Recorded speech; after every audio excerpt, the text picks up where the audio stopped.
200 বছরের ব্রিটিশ শাসন অবসান হওয়ার পর বাঙালি স্বপ্ন দেখেছিল একটা মুক্তির, স্বপ্ন দেখেছিল সমস্ত ডিসক্রিমিনেটকে জলাঞ্জলি দিয়ে সুন্দর একটা জীবনযাপনের, সুন্দর একটা দেশের।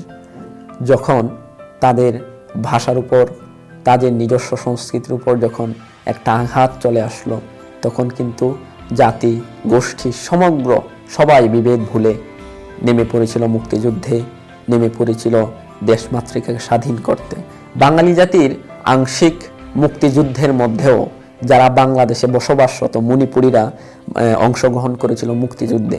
তাদের দেশ চেতনা, তাদের স্বদেশ প্রেমকে জাগ্রত করার নিমিত্তেই কিন্তু তারা 71-এর মুক্তিযুদ্ধে ঝাঁপিয়ে পড়েছিল, তারা সংগ্রামে সশস্ত্র হিসাবে।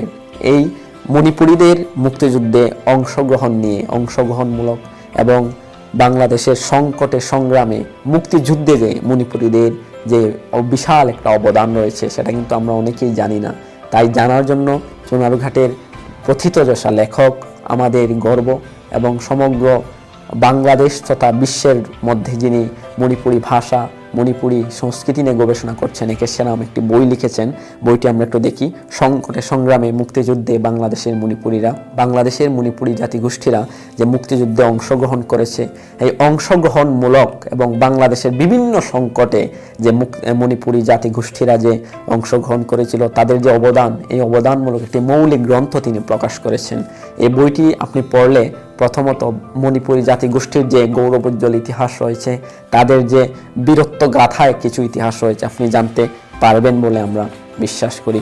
একে সেরাম প্রথমত তিনি শুরু করেছেন যে ইসিম জমাদার হত্যার মধ্য দিয়ে, কিভাবে ইসিম জমাদারকে হত্যা করেছিল এরকম কিছু ঘটনা, এবং মণিপুরীদেরকে কিভাবে তিনি এই মুক্তিযুদ্ধে অংশগ্রহণ করার কোন দৃষ্টিকোণ থেকে তিনি দেখেছিলেন, এবং বিভিন্নভাবে যে মণিপুরীরা যে অংশগ্রহণ করেছে এই অংশগ্রহণমূলক কিছু কথাবার্তা তিনি বলেছেন। তারপর দোল পূর্ণিমার ঘটনা এনেছেন, তারপর কৃষক প্রজা আন্দোলন থেকে শুরু করে বিভিন্নভাবে মণিপুরীদের গৌরবোজ্জ্বল ইতিহাস তিনি বর্ণনা করেছেন।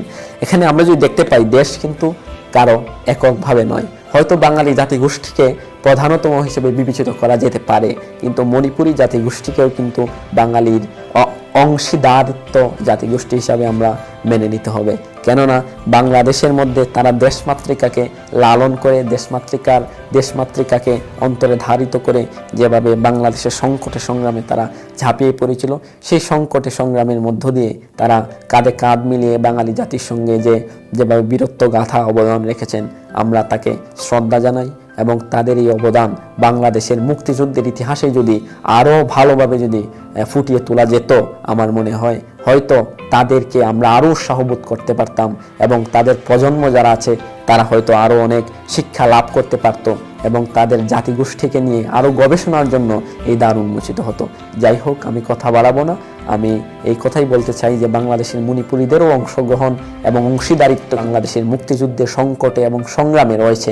এগুলো আমাদেরকে অস্বীকার করলে আমার মনে হয় চরম একটা পদাঘাত আমরা তাদের প্রতি করব। তাই আমরা যারা আছি, আমরা সবাই যেন সকলকে, জাতিগোষ্ঠীকে এককভাবে নিয়ে বাঁচার চেষ্টা করি, এবং এককভাবে সবাই যেন একক জাতিগোষ্ঠীতে এককভাবে লালনের চেষ্টা করি, কেননা সকলেরই বীরত্বপূর্ণ অবদান এই বাংলাদেশের মধ্যে রয়েছে। এই আশা ব্যক্ত করে শেষ করছি। সাইফুর রাব্বি, আপনাদের কাছ থেকে ধন্যবাদ।